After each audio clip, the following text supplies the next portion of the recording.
Hello friends, नमस्कार, good evening. आप सभी का आपके अपने channel triple C wifi study पर बहुत बहुत स्वागत है। तो आइए स्टार्ट करते हैं आज के इस क्लास को। और आज हमने आप सभी के लिए ट्रिपल सी का एक कंप्लीट मॉडल पेपर रखा है जहां पर आप सभी को मिलेंगे पूरे 100 प्रश्न। तो आप सभी को इस क्लास को बहुत ही अच्छे से करना है और आपको कोशिश करनी है कि आज के इस क्लास में आपका स्कोर कम से कम 90 प्लस का होना चाहिए, क्योंकि आप सभी को पता है आपके ट्रिपल सी एग्जाम में भी 100 प्रश्न आपको मिलेंगे जहां पर आपको 90 मिनट का समय दिया जाएगा। तो जो भी बच्चे क्लास में आ चुके हैं, सबसे पहले आप लोग एक बार शेयर करो ताकि और भी बच्चे और भी साथी इस क्लास को ज्वाइन कर पाएं। और आज हम फीस के साथ क्लास में नहीं आ पाए क्योंकि हमारे आंख में थोड़ा सा प्रॉब्लम थी, इसकी वजह से हमने डॉक्टर को दिखाया और उनका कहना था कि आप ज़्यादा लाइट में कार्य नहीं करेंगे। और आपको पता है जब हम फेज के साथ क्लास में होते हैं तो वहाँ पर कई सारी लाइट इस्तेमाल करनी होती हैं, तो इसके लिए सॉरी, बट हम कोशिश करेंगे कि जल्द आप सभी के क्लास में फेज के साथ हाजिर हूँ। ओके, तो आइए स्टार्ट करते हैं। आज का सबसे पहला प्रश्न आप सभी के सामने है, बट इससे पहले आपको बता दी, अगर आप हमारा ई बुक लेना चाहते हैं तो अभी आप ले सकते हैं। जैसा कि हमने आपको बताया, इस ई बुक के अंदर आपको 1500 क्वेश्चन मिलेंगे और इसी के साथ हमने एक और ई बुक शामिल की है जिसे आप यहाँ पर देख सकते हैं। ये चैप्टर वाइज ई बुक है। इन दोनों ई बुक को हमने एक में कंबाइन कर दिया है और जिसे आप अभी 30% डिस्काउंट के साथ ले सकते हैं। आपको triple C wifi study discount code इस्तेमाल करना है। ये ऑफर आपको 12 जुलाई रात 11 बजे तक मिलेगा और इस ई बुक का लिंक डिस्क्रिप्शन बॉक्स में दिया गया है जहां से आप डाउनलोड कर सकते हैं। तो पहला क्वेश्चन आपके सामने आ चुका है। कंप्यूटर के मुख्य सर्किट बोर्ड को कहा जाता है। जो कंप्यूटर का मुख्य सर्किट बोर्ड होता है इसे और किस नाम से जानते हैं? चलिए आंसर करिए जल्दी से। यहाँ पर क्या होगा सही जवाब? और इस क्लास में आपको पूरे 100 प्रश्न मिलेंगे, तो आपको कोशिश करना है कम से कम आपके क्वेश्चन 90 सही होने चाहिए। तो जो आपका कंप्यूटर का मुख्य सर्किट बोर्ड होता है उसे क्या कहते हैं? मदरबोर्ड के नाम से जानते हैं। ठीक है, मदरबोर्ड। और इसको हम प्रिंटेड सर्किट बोर्ड का भी नाम देते हैं। तो याद रखना है आपको, कई नाम होते हैं। पीसीबी जिसे बोलते हैं शॉर्ट में, तो पीसीबी का मतलब होता है प्रिंटेड सर्किट बोर्ड। ठीक है, ये एक मुख्य सर्किट बोर्ड होता है जो कि क्या होता है? आपके कंप्यूटर का मदरबोर्ड होता है और इसी मदरबोर्ड पर बाकी सारे कंपोनेंट्स आपके होते हैं। क्वेश्चन नंबर सेकेंड में देखो क्या पूछा गया है। इनमें से कौन सी प्रोग्रामिंग भाषा नहीं है? बेसिक, सी, फोर्ट्रान, फास्ट। अब आपको बताना है कौन सी प्रोग्रामिंग लैंग्वेज नहीं है। तो बताइए क्वेश्चन सेकंड का आंसर क्या होगा? ऑप्शन नंबर यहाँ पर हो जाएगा डी, क्योंकि आपको पता है फास्ट कोई प्रोग्रामिंग भाषा नहीं है। बाकी अगर बेसिक की बात करते हैं, सी की बात करते हैं और फोर्ट्रान की बात करते हैं तो ये सभी की सभी प्रोग्रामिंग लैंग्वेज है।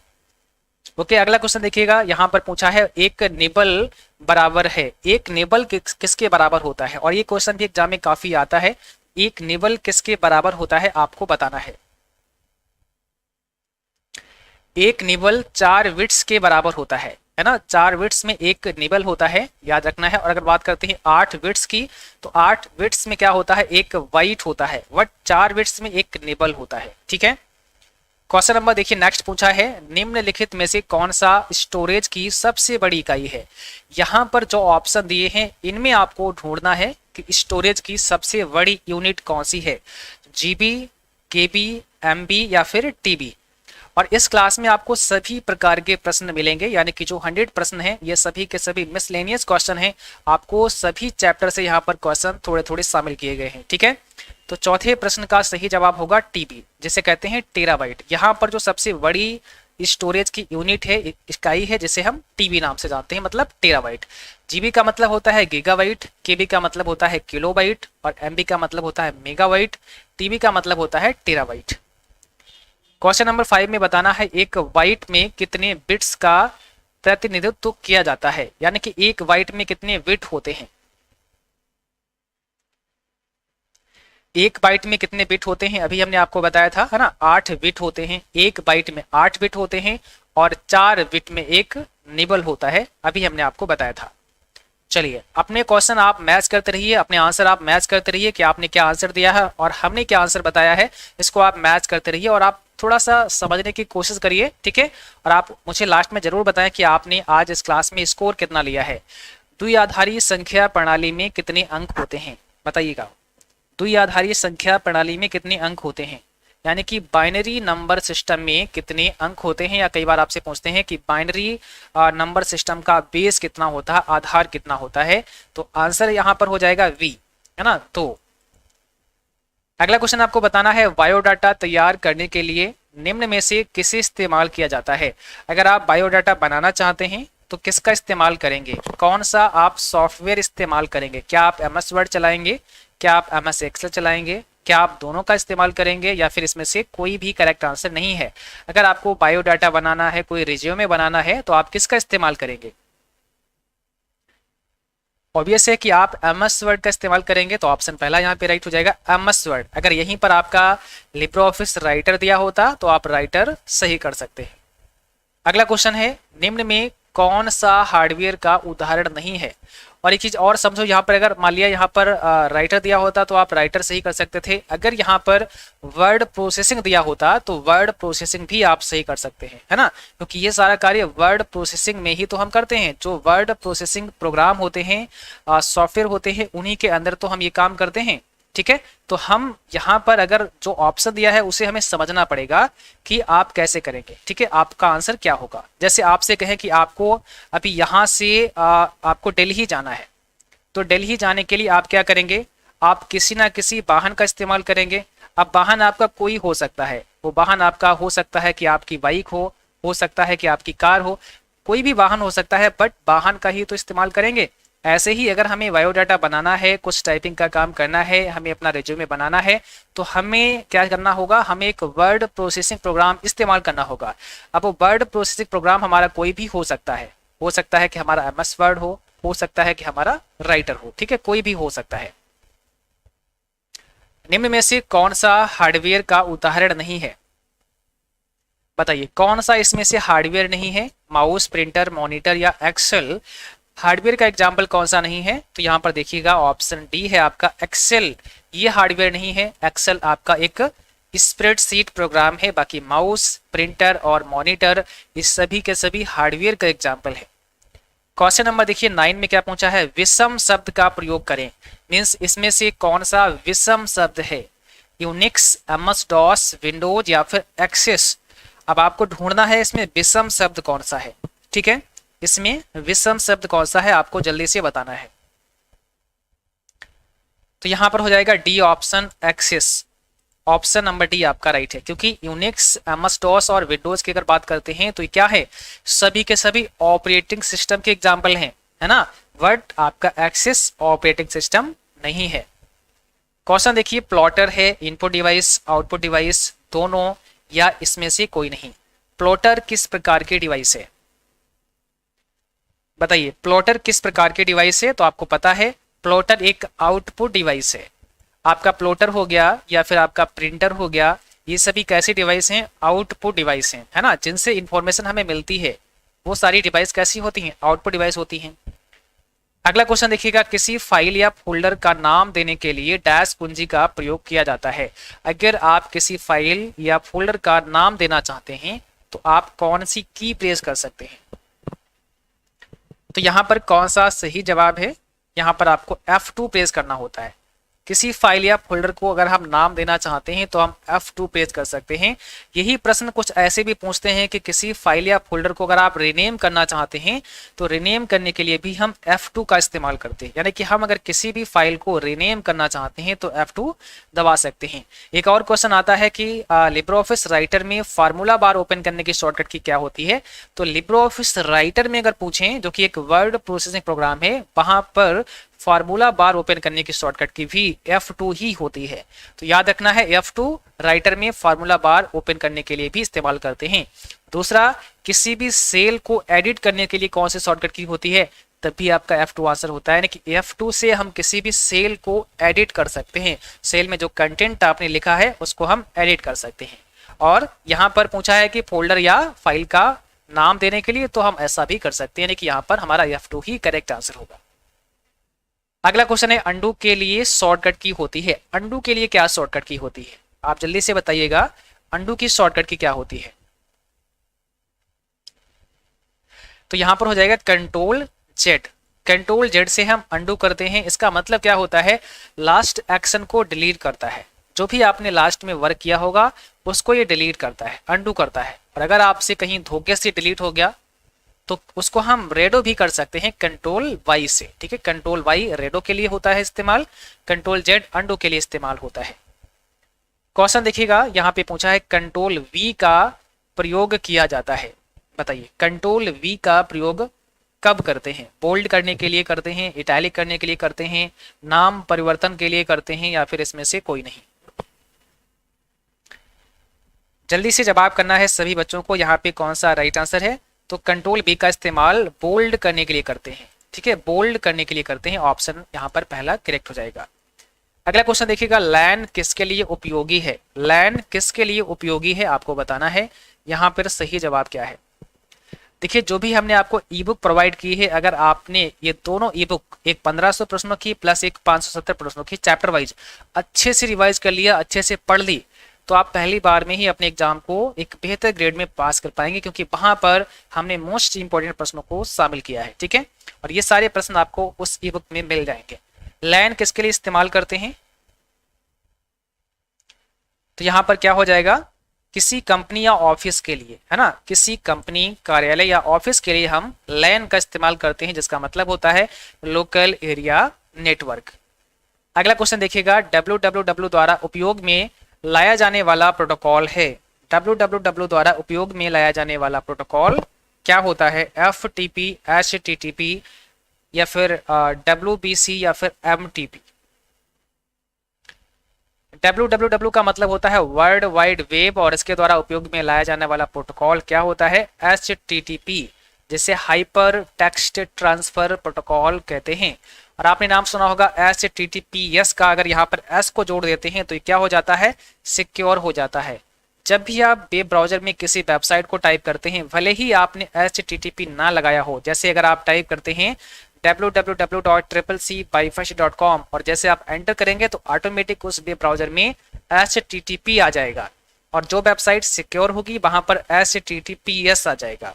इसका मतलब है hyper text transfer protocol secure. Website संग्रह है, आपकी जो वेबसाइट है ये किसका संग्रह होता है? तो आप यहां पर इसका सही जवाब करेंगे ऑप्शन नंबर डी। यहां पर आपका डी करेक्ट आंसर हो जाएगा। अगला क्वेश्चन पूछा गया है, MS पावर पॉइंट का एक्सटेंशन क्या है? आपको बताना है MS पावर पॉइंट का एक्सटेंशन क्या होता है। बताइए MS पावर पॉइंट का एक्सटेंशन आप सभी को बताना है, इसमें कौन सा सही जवाब है? तो यहां पर हो जाएगा .ppt। MS पावर पॉइंट का जो एक्सटेंशन है वो .ppt है 2003 का, और अगर आगे की बात करें तो PPTX हो जाएगा। तो यहाँ पर PPT दिया है, आप इसे करेक्ट करेंगे। अगला क्वेश्चन है, वेब पेज का एक्सटेंशन क्या है? वेब पेज का एक्सटेंशन पूछा गया है आपसे। .html होता है, .hstm होता है, .mp4 होता है, या फिर इसमें से कोई नहीं?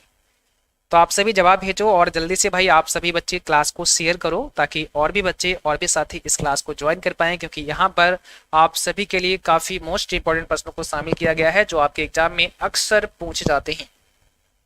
तो यहाँ पर हो जाएगा HTML। वेब पेज का जो एक्सटेंशन होता है वो HTML होता है, यानी कि .html आपने देखा होगा। ठीक है, अगर आप किसी भी URL को देखेंगे तो वहां पर लास्ट में क्या होता है?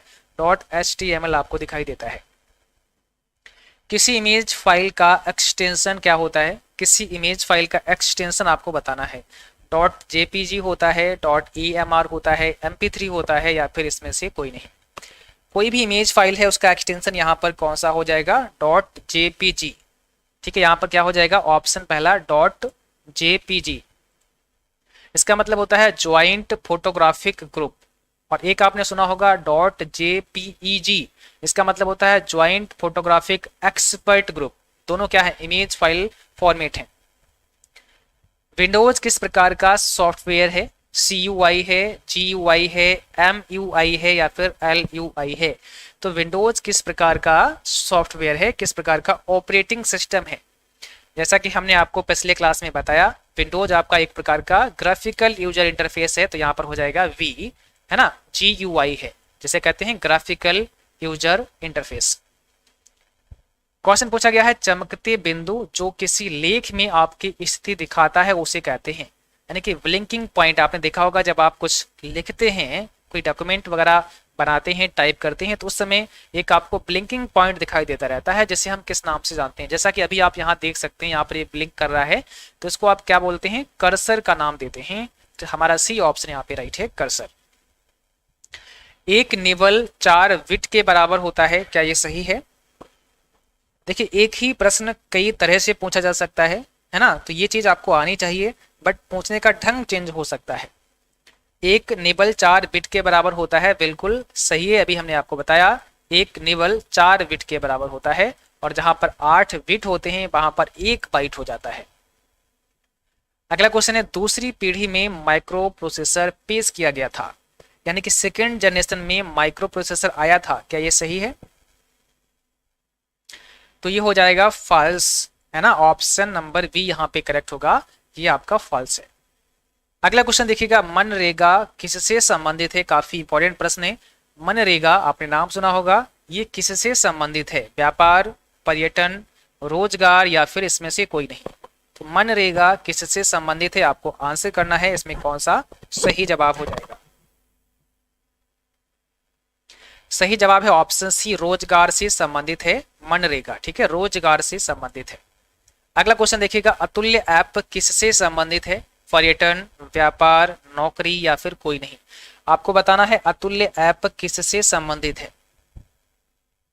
तो अतुल्य ऐप पर्यटन से संबंधित है, याद रखना है बच्चों, ये सारे क्वेश्चन बहुत इंपॉर्टेंट हैं, आपके एग्जाम में पूछे जा सकते हैं। अतुल्य ऐप पर्यटन से संबंधित है। अगला क्वेश्चन देखिएगा, पावर पॉइंट में कंट्रोल ई कमांड का इस्तेमाल डैश के लिए किया जाता है। आप कंट्रोल ई का इस्तेमाल किसके लिए करते हैं? लेफ्ट अलाइन करने के लिए करते हैं, राइट अलाइन करने के लिए करते हैं, सेंटर अलाइन के लिए करते हैं, या फिर इसमें से कोई नहीं?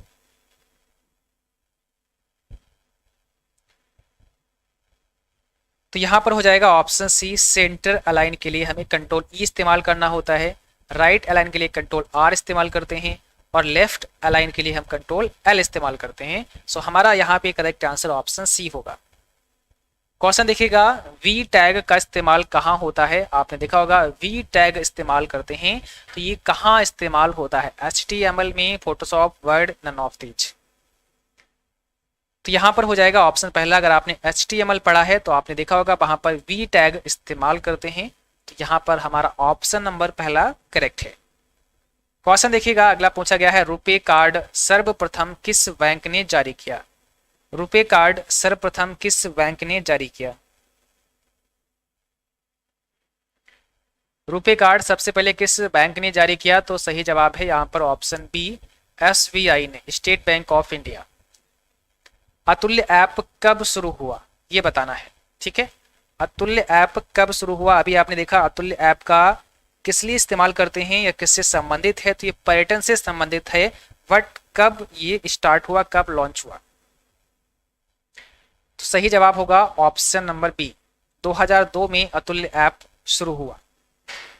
कौन कंप्यूटर के लिए हानिकारक हो सकता है? फ्रेगमेंटर, प्रोग्राम, डाटा या फिर कोई नहीं? काफी इंपॉर्टेंट प्रश्न है, आप सभी को थोड़ा सा सोचना है, थोड़ा सा लॉजिकल प्रश्न है, अपना लॉजिक का इस्तेमाल करना है और फिर बताना है। कंप्यूटर के लिए हानिकारक हो सकता है, ठीक है, हो सकता है, क्या हो सकता है? फ्रेगमेंटर, प्रोग्राम, डाटा और इसमें से कोई नहीं? इसमें सही जवाब होगा ऑप्शन बी, कंप्यूटर के लिए प्रोग्राम हानिकारक हो सकता है, क्योंकि आपको पता है प्रोग्राम, जब आप कोई भी वायरस आपके कंप्यूटर में आता है वो भी एक प्रोग्राम ही होता है ना, प्रोग्राम वो भी होता है, तो इसलिए प्रोग्राम आपके कंप्यूटर के लिए हानिकारक हो सकता है। ठीक है, याद रखना है। जैसे आपने देखा होगा, अगर आप डॉक्टर की पढ़ाई करते हैं और आप डॉक्टर बन गए, ठीक है, तो आप किसी का इलाज भी कर सकते हैं, जिससे कोई मरीज है वो सही हो सकता है, बट आप अगर चाहें तो किसी का ऐसा भी इलाज कर सकते हैं जिससे वो सदैव के लिए यहाँ से चला जाए, है ना। तो ये आपके ऊपर डिपेंड होता है। ऐसे ही यहाँ पर जो प्रोग्रामर होता है वो एक ऐसा प्रोग्राम बना सकता है जिससे आपको फायदा हो, यानी कि जो लोगों के काम आए, जैसे हम सभी इस्तेमाल करते हैं। बट कुछ ऐसे भी प्रोग्राम डेवलप करते हैं जिससे हम किसी भी कंप्यूटर को हैक कर देते हैं, या फिर कुछ ऐसे प्रोग्राम होते हैं जो किसी भी डिवाइस को नुकसान पहुंचाते हैं, वो किसी डिवाइस के लिए हानिकारक हो सकते हैं, बट होते प्रोग्राम ही हैं। तो ऑप्शन हमारा यहाँ पे क्या होगा? बी राइट होगा। 31 में देखिएगा, डिजिफिल प्रिंटर किसका प्रकार है, किसका एग्जाम्पल है? डिजिफिल प्रिंटर किसका एग्जाम्पल है, बताइएगा। डिजिफिल प्रिंटर किसका एग्जाम्पल है? इम्पैक्ट प्रिंटर का। ठीक है, आपको पता है प्रिंटर दो प्रकार के होते हैं, एक तो आपका इम्पैक्ट प्रिंटर होता है और एक आपका नॉन इम्पैक्ट प्रिंटर होता है। तो डेजीफिल की अगर बात करते हैं तो ये इम्पैक्ट प्रिंटर का प्रकार है, बट अगर हम आपसे कहें लेजर प्रिंटर किसका प्रकार है, तो लेजर प्रिंटर एक नॉन इम्पैक्ट प्रिंटर का प्रकार है। अगर आपसे कहें हम इंकजेट प्रिंटर किसका एग्जाम्पल है, तो इंकजेट प्रिंटर भी एक नॉन इम्पैक्ट प्रिंटर का प्रकार है। ठीक है, अगला क्वेश्चन देखिएगा, पूछा गया है निम्न में किसको स्वतंत्र रूप से एक्सेस और संशोधित किया जा सकता है, packet software, licence software, OSS या फिर नन ऑफ दीज। तो यहां पर पूछा क्या है, किसको स्वतंत्र रूप से आप एक्सेस और संशोधित कर सकते हैं, तो सही जवाब है ओएसएस। ठीक है, यहां पर हो जाएगा ओपन सोर्स सॉफ्टवेयर। अगला क्वेश्चन है फेसबुक है, messenger, job search, social network या इसमें से कोई नहीं। फेसबुक क्या है आपको आंसर करना है, इसमें कौन सा राइट आंसर होगा, तो फेसबुक एक सोशल नेटवर्क है, ऑप्शन सी है हमारा यहाँ पे राइट है, एक सोशल नेटवर्क का प्रकार है। यहाँ पर आपको बताना है स्टार्टअप किसके लिए शुरू किया गया, बताइए, डॉक्टर्स के लिए शुरू किया गया या फिर इंटरप्रेन्योर्स के लिए शुरू किया गया या फिर स्टूडेंट के लिए शुरू किया गया या फिर यंगस्टर्स के लिए शुरू किया गया। तो राइट आंसर जल्दी से कमेंट बॉक्स में करना है और यहाँ पर सही जवाब होगा स्टार्टअप इंटरप्रेन्योर्स के लिए शुरू किया गया। ठीक है, ऑप्शन बी आपका यहाँ पे राइट है। गूगल ड्राइव में अधिकतम कितने जीबी की फाइल अटैच कर सकते हैं या अटैचमेंट सेंड की जा सकती है, आप मैक्सिमम कितने जीबी की फाइल को अटैच करके गूगल ड्राइव से भेज सकते हैं। 35 का आंसर बताना है, गूगल ड्राइव में कितने साइज की फाइल को आप अटैच करके भेज सकते हैं, तो राइट आंसर यहाँ पे क्या हो जाएगा 15 जीबी, ऑप्शन डी 15 जीबी की फाइल आप भेज सकते हैं गूगल ड्राइव से। पॉकेट ऐप या पॉकेट्स यूपीआई ऐप किस बैंक के द्वारा जारी किया गया, पॉकेट्स यूपीआई ऐप किस बैंक के द्वारा जारी किया गया। कई बार पूछते हैं कि पॉकेट ऐप किसके द्वारा चलाया गया, ऐसा भी पूछते हैं, तो यहाँ पर हो जाएगा सी ऑप्शन, आईसीआईसीआई बैंक के द्वारा चलाया गया। क्वेश्चन देखिए 37 में पूछा गया है ऑपरेटिंग सिस्टम है single use, multitasking, multi user या फिर ऑल ऑफ दिस, यानी कि single user, multitasking, multi user या फिर सभी, ऑपरेटिंग सिस्टम किस प्रकार का है। अब यहाँ पर कोई नाम नहीं दिया गया है कि आपको विंडोज बताना है, आपको डॉस बताना है, आपको लिनक्स बताना है, बट ये पूछा है कि ऑपरेटिंग सिस्टम किस प्रकार का है। तो देखो सिंगल यूजर भी होता है, मल्टीटास्किंग भी होता है और मल्टी यूजर भी होता है, सो हमारा डी ऑप्शन हमें यहाँ पे करना है करेक्ट। अगला क्वेश्चन देखिएगा, उमंग ऐप कब लॉन्च हुआ, 38 में आपको बताना है उमंग ऐप कब लॉन्च हुआ। उमंग का मतलब होता है unified mobile application for new age governance, और ये कब लॉन्च किया गया, 2017 को लॉन्च किया गया था, ऑप्शन हमारा डी करेक्ट है। अगला क्वेश्चन देखिएगा, यूपीआई का उपयोग एक दिन में कितने घंटे कर सकते हैं, यूपीआई का इस्तेमाल आप एक दिन में कितने घंटे कर सकते हैं, तो इसमें सही जवाब क्या हो जाएगा, ऑप्शन सी 24 आवर आप यूपीआई का इस्तेमाल कर सकते हैं। कंप्यूटर में कौन सा गुण नहीं है, storage, feeling, versatility, automatic, computer में कौन सा गुण नहीं है आपको आंसर करना है, इसमें राइट आंसर क्या होगा, तो यहां पर हो जाएगा फीलिंग, ऑप्शन बी। ठीक है, फीलिंग नहीं है, ऑप्शन बी आपका राइट आंसर होगा। आईएफएससी कोड कितने अंक का होता है, 10, 11, 9 या फिर 15।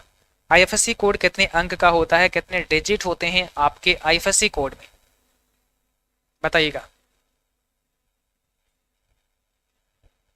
तो यहां पर सही जवाब होगा ऑप्शन बी, आपका जो आईएफएससी कोड होता है 11 डिजिट का होता है, इसमें 11 अंक होते हैं। शुरुआत के जो 4 अंक होते हैं ये बैंक को दर्शाते हैं कि कौन सा बैंक है, और लास्ट के जो 6 डिजिट होते हैं ये ब्रांच को दर्शाते हैं कि कौन सा ब्रांच है, और जो 5वां लेटर होता है यानी कि 4 के बाद जो 5वां लेटर होता है, जैसे हम 5वां अंक बोलेंगे तो वो आपका 0 होता है। ठीक है, टोटल आपके 11 डिजिट होते हैं, शुरुआत के 4 आपके बैंक को दर्शाते हैं, 5वां 0 होता है, और लास्ट के 6 जो आपके अंक होते हैं वो ब्रांच को दर्शाते हैं कि कौन सी ब्रांच है।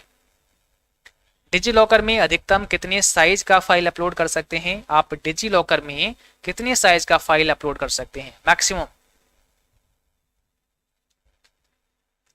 तो हम यहाँ पर 10 MB की फाइल अपलोड कर सकते हैं, ऑप्शन हमारा पहला करेक्ट होगा। और कई बार पूछते हैं कि डिजी लॉकर के लिए क्या आवश्यक है, इसके लिए आधार कार्ड होना जरूरी है ना। एक एप्लीकेशन है जैसे आप अपने मोबाइल फोन में इंस्टॉल कर सकते हैं, वहां पर आपको आधार देना होगा, वेरीफाई होगा और इसका आप इस्तेमाल कर सकते हैं। अगला क्वेश्चन देखिएगा 43 में पूछा गया है आधार में कुल कितने डिजिट होते हैं। आपका जो आधार होता है, आधार कार्ड होता है, कितने नंबर का होता है, कितने डिजिट का होता है। तो सही जवाब हो जाएगा 12। आपका आधार कार्ड 12 अंकों का होता है, ठीक है। और आधार कार्ड किसके द्वारा जारी किया जाता है, तो UIDAI के द्वारा आधार कार्ड जारी किया जाता है, यानी कि unique identification authority of India के द्वारा आपका आधार कार्ड जारी किया जाता है। QR कोड किसने बनाया, आपको जवाब करना है QR कोड किसने बनाया, बताइए कौन सा यहाँ पे सही जवाब है। ऑप्शन बी, डेंसो वेब के द्वारा QR कोड को डेवलप किया गया, याद रखना है 1994 में, 1994 में, और इसका मतलब होता है क्विक रिस्पॉन्स कोड। अगर आपने हमारे प्रीवियस क्लास करे हैं तो आपको पता होगा, ये हम कुछ क्वेश्चंस वहां पर ऑलरेडी आपको करा भी चुके हैं, ठीक है। अगर कोई बड़ी कंपनी कच्चा माल खरीदती है तो वह किस तरह का व्यापार है। अगर कोई बड़ी कंपनी है और वह कच्चा माल बाय करती है तो ये किस प्रकार का व्यापार होगा। इसमें भी कई मॉडल होते हैं, V2B में आएगा, V2C में आएगा, या C2C में आएगा, या फिर ऑल ऑफ दीज। तो यहां पर हो जाएगा V2B में आएगा, है ना, बिजनेस टू बिजनेस हो जाएगा। अगर कोई बड़ी कंपनी किसी कंपनी से कच्चा माल लेती है और मैन्युफैक्चरिंग का काम करती है, उसके बाद में फिर वो उस प्रोडक्ट को एंड यूजर को बेचेगी, तो अभी यहाँ पर इन दोनों कंपनियों के बीच में क्या हो रहा है, बिजनेस टू बिजनेस हो रहा है, V2B जिसको हम बोलते हैं, ठीक है। CC का पूर्ण रूप क्या होता है, यानी कि फुल फॉर्म क्या होता है। CC का पूरा नाम आपको बताना है, इसमें कौन सा सही जवाब है। CC का मतलब होता है कार्बन कॉपी, ऑप्शन हमारा V है यहाँ पर, कार्बन कॉपी। और BCC का मतलब होता है ब्लाइंड कार्बन कॉपी। लैन में डाटा ट्रांसफर की दर कितनी होती है, आपको आंसर करना है, लैन में डाटा ट्रांसफर की दर कितनी होती है, बताइएगा। लाइन में डाटा ट्रांसफर करने की दर आपको बतानी है कितनी होती है, तो यहाँ पर सही जवाब है 100 Mbps। 100 Mbps का मतलब है 100 मेगाबिट्स पर सेकेंड। देखो जब भी यहाँ पर Mbps लिखा हो तो जहां पर ये छोटा स्मॉल b होगा वहां पर बाइट नहीं होगा, वहां पर बिट्स होगा, याद रखना है, ठीक है। यहाँ पर जहां पर स्पीड की बात आएगी, हमेशा ध्यान रखना है, जहां पर भी स्पीड की बात आएगी तो वहां पर इस b का मतलब हो जाएगा बिट्स, ना कि बाइट। और जहां पर भी स्टोर करने की बात आएगी, जैसे डाटा कितना स्टोर होता है, तो वहां पर बाइट होता है।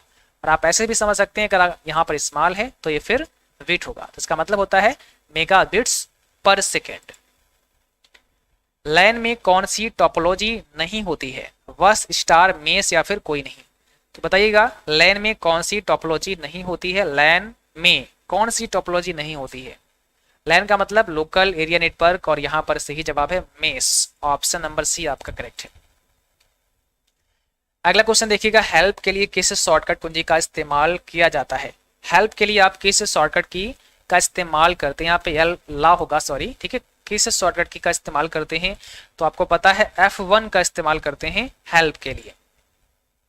लिब्रियोफिस राइटर में विजार्ड किस मेनू में पाया जाता है, काफी इंपॉर्टेंट प्रश्न है, आपको याद रखना है। लिब्रियोफिस से भी ढेर सारे प्रश्न आपके एग्जाम में आते हैं, तो यहाँ पर बताना है लिब्रियोफिस में विजार्ड किस मेनू में पाया जाता है, किस मेनू में आपको मिलता है। तो इसके लिए आपको फाइल मेनू में जाना होता है, ऑप्शन पहला यहाँ पे राइट है, फाइल मेनू।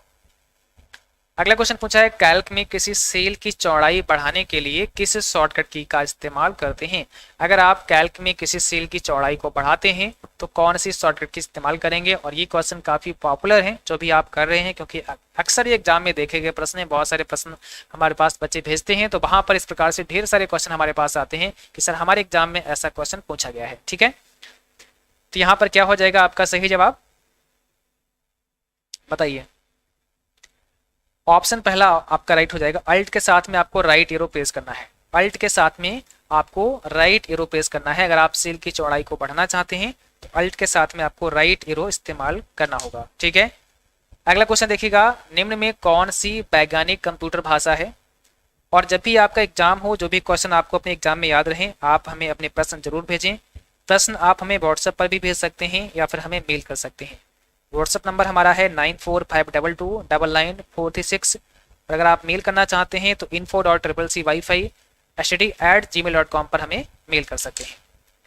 तो आंसर करिएगा यहाँ पर कौन सा सही जवाब है, कौन सी वैज्ञानिक कंप्यूटर भाषा है। इसका आंसर होगा ऑप्शन डी। ठीक है, फोर्ट्रान, जिसका मतलब होता है फार्मूला ट्रांसलेशन। और यहाँ पर आपको बताना है निम्न विकल्पों में से विषम विकल्प कौन सा है, पास्कल, फोर्ट्रान, पाइथन या फिर ओएस। तो यहाँ पर विषम कौन सा है, अलग कौन सा है, आपको पता है पास्कल, फोर्ट्रान, पाइथन सभी लैंग्वेज हैं। बट अगर बात करते हैं ओएस की तो ये होता है ऑपरेटिंग सिस्टम। क्वेश्चन देखिए, कंप्यूटर की असेंबली भाषा है अंग्रेजी एवं गणितीय संकेत, द्विआधारी संख्या, निमोनिक्स या फिर फोर्ट्रान। अब आपको बताना है कंप्यूटर की असेंबली भाषा कौन सी है। 54 में जवाब करना है असेंबली भाषा क्या है, इसमें से क्या होगा। तो जो कंप्यूटर की आपकी असेंबली भाषा है वो क्या है, एक निमोनिक्स है। ऑप्शन सी आप इसे सही करेंगे, निमोनिक्स, याद रखना है सभी बच्चों को। ठीक है, क्वेश्चन देखिएगा, लिब्रे ऑफिस कैल्क को अधिकतम जूम नहीं कर सकते हैं, मीन्स कैल्क में आप मैक्सिमम जूम नहीं कर सकते हैं, कितना नहीं कर सकते हैं ये बताना है। कैल्क में मैक्सिमम जूम आप कितना नहीं कर सकते हैं, तो यहाँ पर हो जाएगा 500 हम नहीं कर सकते हैं, क्योंकि आपको पता है कैल्क में जो मैक्सिमम जूम करने की लिमिट है वो 400 है। आप 400 से ज़्यादा नहीं कर सकते हैं, कम से कम 20% आप कर सकते हैं। यही अगर बात करते हैं लिब्रे ऑफिस राइटर में तो वहाँ पर आप 600 तक कर सकते हैं, और मिनिमम की बात करें तो 20% कर सकते हैं। बट यही अगर हम इम्प्रेस की बात करते हैं तो वहाँ पर मैक्सिमम आप 3000% कर सकते हैं, और मिनिमम की बात करें तो 5% यानी कि 5% कर सकते हैं। तो ये आपको नोट कर लेना है। हालांकि आज हम शाम को अपने टेलीग्राम पर एक PDF भेज देंगे जहां पर ये सारे इंपॉर्टेंट पॉइंट लिखे होंगे आपके लिए, तो वो PDF आपको शाम को आपके टेलीग्राम पर मिल जाएगी। ठीक है, यहाँ पर देखिए सी, बेसिक, कोबॉल और जावा, ये किसके एग्जाम्पल हैं आपको बताना है, ये किसके एग्जाम्पल हैं। सी, बेसिक, कोबॉल और जावा ये सभी किसके एग्जाम्पल हैं, हाई लेवल लैंग्वेज के एग्जाम्पल हैं। सो आपका यहाँ पर डी ऑप्शन राइट है, हाई लेवल लैंग्वेज। अगला क्वेश्चन देखिए, C++ निम्न में से है, कैसी है, लो लेवल प्रोग्रामिंग लैंग्वेज है, हाई लेवल प्रोग्रामिंग लैंग्वेज है, असेंबली लैंग्वेज है या फिर मशीन लैंग्वेज है। 57 में कौन सा आपका सही जवाब है, तो यहां पर हो जाएगा हाई लेवल प्रोग्रामिंग लैंग्वेज है आपका C++। किसी नेटवर्क सिस्टम से जुड़े हुए पर्सनल कंप्यूटर को कहा जाता है, किसी भी नेटवर्क से जुड़े हुए पर्सनल कंप्यूटर को क्या कहा जाता है। तो यहां पर क्या हो जाएगा आपका सही जवाब, ऑप्शन नंबर सी हो जाएगा, वर्क स्टेशन। ऑप्शन सी यहां पर करेक्ट होगा। ठीक है, अगला क्वेश्चन देखिएगा, निम्न में से चिल्लाना का स्माइली कौन सा है। चिल्लाना का स्माइली आपको बताना है, ऐसे भी क्वेश्चन कई बार देखे गए हैं आपके एग्जाम में। तो यहां पर बताइएगा चिल्लाना का स्माइली कौन सा हो सकता है। तो यहां पर सही जवाब हो जाएगा डी ऑप्शन, ये है आपका चिल्लाना का स्माइली, ध्यान रखना है डी ऑप्शन राइट है। अगला क्वेश्चन देखिएगा, टेलीकॉम सिस्टम उदाहरण है, मीन्स किसका एग्जाम्पल है, टेलीकॉम सिस्टम। टेलीकॉम सिस्टम किसका एग्जाम्पल है, टेलीकॉम का मतलब टेली कम्युनिकेशन। ठीक है, तो टेली कम्युनिकेशन सिस्टम किसका एग्जाम्पल है, आपको पता है वैन, जिसका मतलब होता है वाइड एरिया नेटवर्क, वैन का एग्जाम्पल है। ठीक है,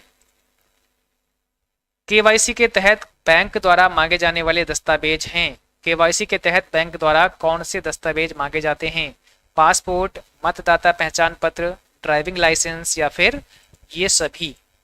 आंसर करिएगा यहाँ पे राइट आंसर क्या हो जाएगा, तो यहाँ पर हो जाएगा ये सभी, ऑप्शन नंबर डी आपका राइट आंसर होगा। एंड्रॉइड के विकास के लिए आधिकारिक भाषा कौन सी है, एंड्रॉइड के विकास के लिए आधिकारिक भाषा कौन सी है, यहाँ पे आधिकारिक होगा मेरे हिसाब से। ठीक है, तो बताइएगा एंड्रॉइड के विकास के लिए आधिकारिक भाषा कौन सी है, तो यहाँ पर हो जाएगा जावा, ऑप्शन नंबर पहला करेक्ट है, जावा। निम्न में से कौन सा प्रोग्रामिंग भाषाओं के समूह का सदस्य नहीं है, क्या बताना है, कौन सा प्रोग्रामिंग भाषाओं के समूह का सदस्य नहीं है, असेंबली लैंग्वेज, POP3, C++ या फिर जावा। अब बताइएगा, या आप ऐसा भी बोल सकते हैं कि निम्न में कौन सा विषम है, कौन सा भिन्न है, ऐसा भी कह सकते हैं। तो अलग अलग तरीके से आपसे पूछा जा सकता है क्वेश्चन। यहाँ पर क्या हो जाएगा, आपको पता है POP3 ये अलग है ना, पोस्ट ऑफिस प्रोटोकॉल जिसका मतलब होता है ये मेल के लिए इस्तेमाल करते हैं, बाकी सभी प्रोग्रामिंग लैंग्वेज है। निम्न में कौन एक ऑब्जेक्ट ओरिएंटेड लैंग्वेज नहीं है? कौन सी एक ऑब्जेक्ट ओरिएंटेड लैंग्वेज नहीं है?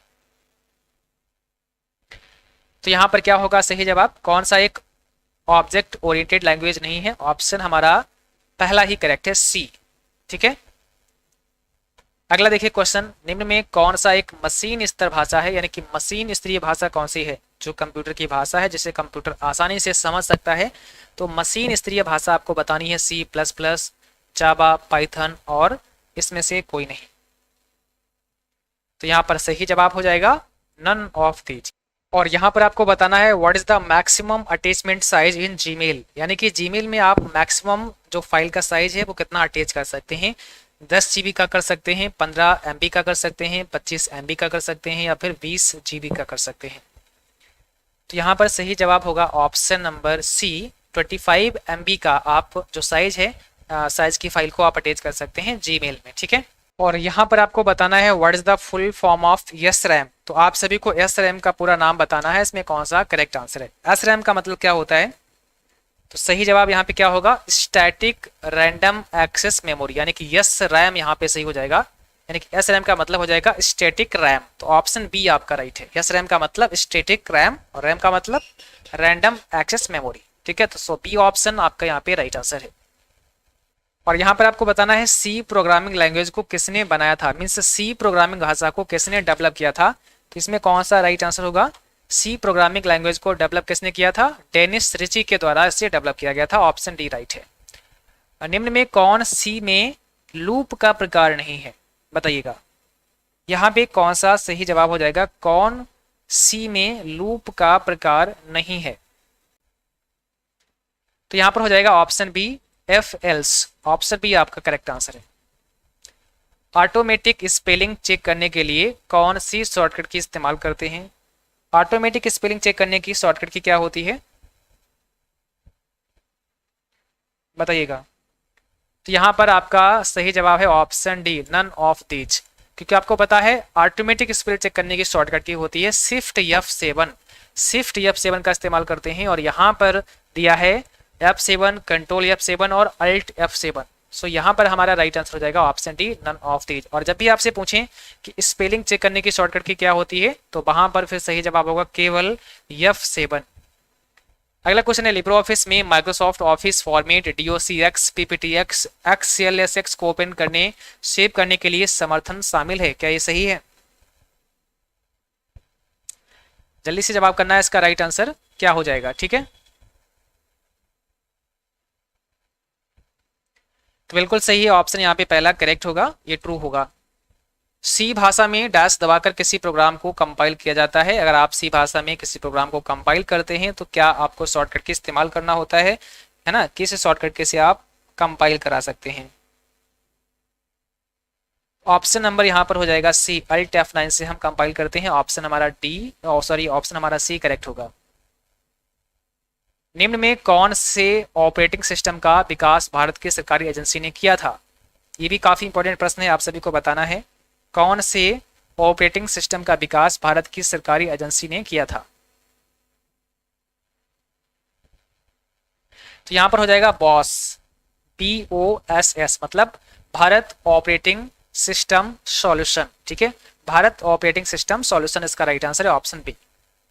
ई कॉमर्स के प्रयोग से यूजर बचा सकते हैं समय, कार्य, धन या सभी? ई कॉमर्स के प्रयोग से यूजर क्या बचा सकते हैं? तो समय, कार्य, धन, सभी, यहाँ पर हो जाएगा डी ऑप्शन। ठीक है, सभी बचा सकते हैं। लिब्रो ऑफिस कैल्क में स्प्रेडशीट के लिए डिफॉल्ट फाइल एक्सटेंशन कौन सा होता है? स्प्रेडशीट में कौन सा डिफॉल्ट फाइल एक्सटेंशन होता है, ये बताना है लिब्रो ऑफिस कैल्क में। ठीक है, यहाँ पे लिखा है काल बट कैल्क है ये। ठीक है,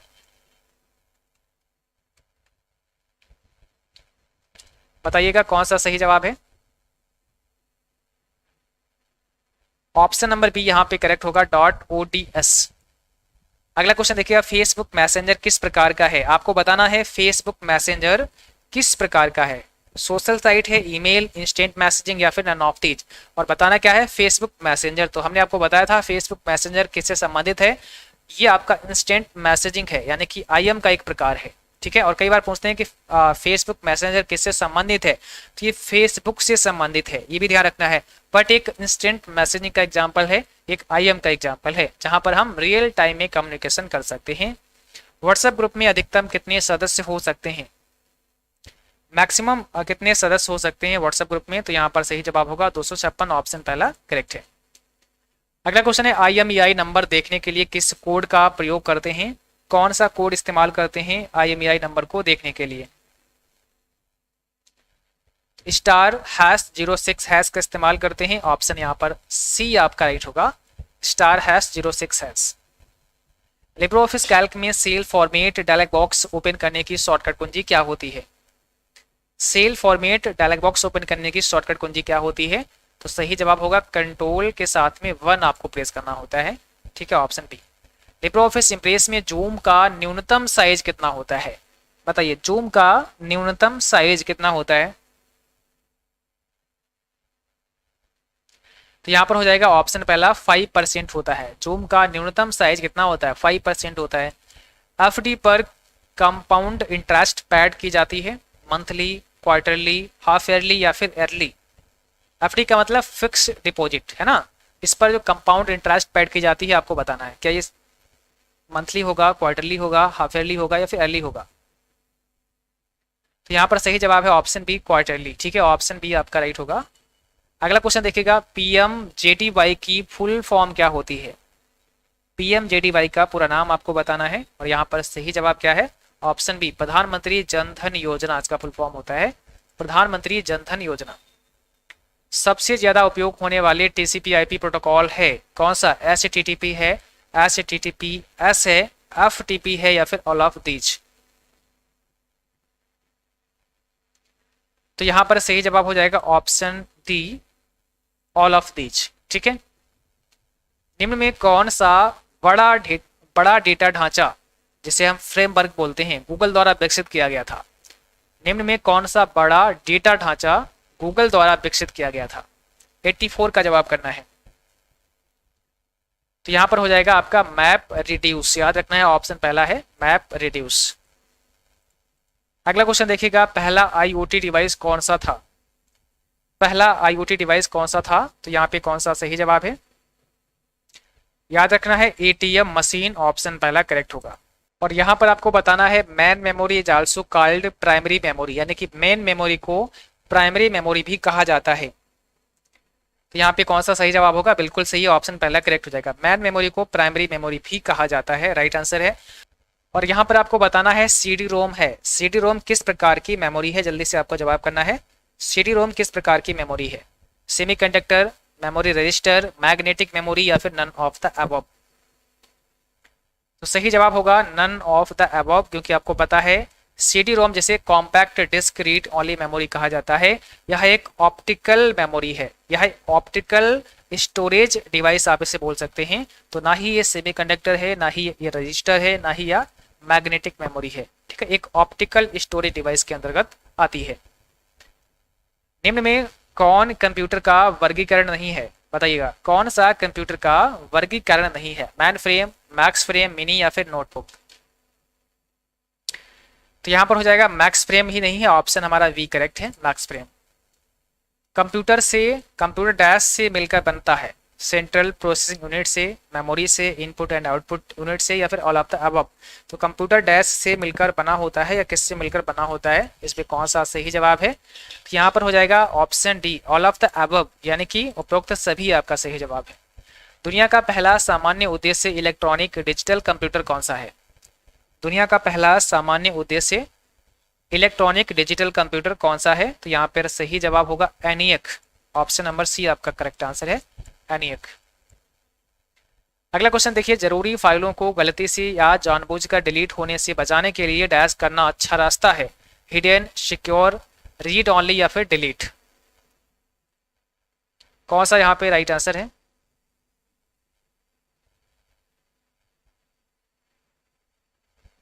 तो यहां पर सही जवाब होगा ऑप्शन पहला हिडन, ठीक है, ऑप्शन नंबर पहला आपका राइट हो जाएगा।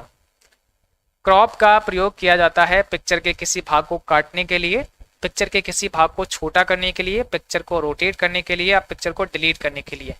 तो हम क्रॉप का इस्तेमाल कब करते हैं, आपको आंसर करना है इसमें कौन सा सही जवाब है। तो पहला ऑप्शन ही हो जाएगा, पिक्चर के किसी भाग को अगर आप काटना चाहते हैं तो हमें क्रॉप टूल का इस्तेमाल करना होता है। अगला क्वेश्चन है, किसी टेक्स्ट का वह टुकड़ा जो सबसे ऊपर प्रिंट होता है वह क्या होता है? फुटर होता है, हेडर होता है, सेंट्रल या फिर नन ऑफ दीज। जो सबसे ऊपर प्रिंट होता है उसे क्या बोलते हैं? हेडर बोलते हैं। तो ऑप्शन बी यहाँ पे राइट होगा, हेडर।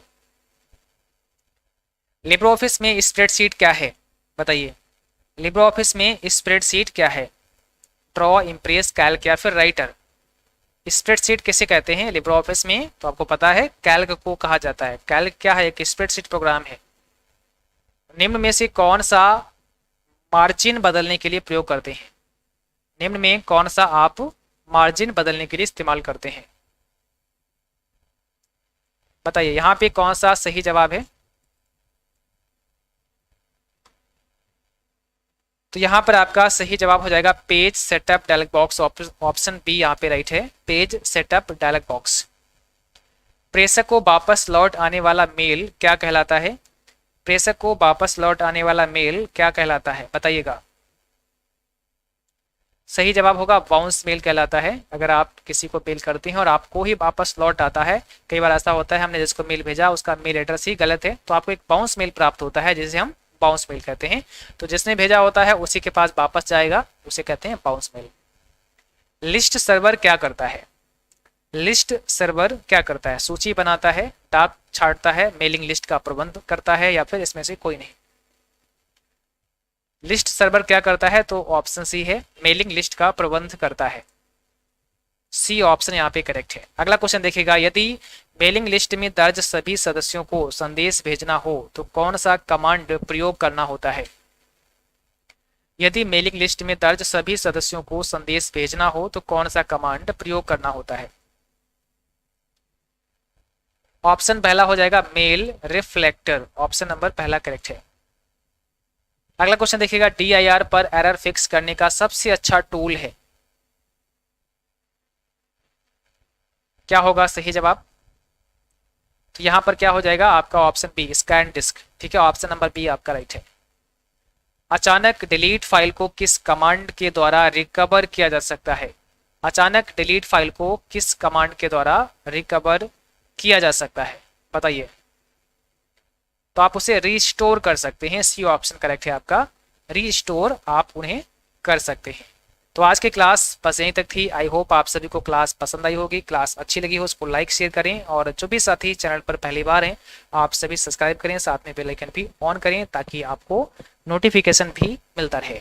और कल सुबह मॉर्निंग में भी आपको क्लास मिलेगी। मॉर्निंग क्लास का समय है सुबह 8 बजे, तो सभी बच्चे सुबह 8 बजे रिवीजन क्लास के लिए रेडी रहें, वहाँ पर भी आप सभी को क्लास मिलेगी। और जिन बच्चों ने हमारा ई बुक अभी डाउनलोड नहीं किया है तो ये सारे क्वेश्चन, इस प्रकार के ढेर सारे प्रश्न आपको इन दोनों ई बुक के अंदर मिल जाएंगे, जिन्हें आप अभी डाउनलोड कर सकते हैं 30% डिस्काउंट के साथ, जिसका लिंक हमने डिस्क्रिप्शन बॉक्स में प्रोवाइड कर दिया है। वहां पर आपको CCC by 5 डिस्काउंट कोड इस्तेमाल करना है और इस ऑफर का लाभ आप 12 जुलाई रात 11 बजे तक ले सकते हैं। तो आज के लिए बस इतना ही, मिलेंगे नेक्स्ट क्लास में, तब तक के लिए जय हिंद, बाय बाय।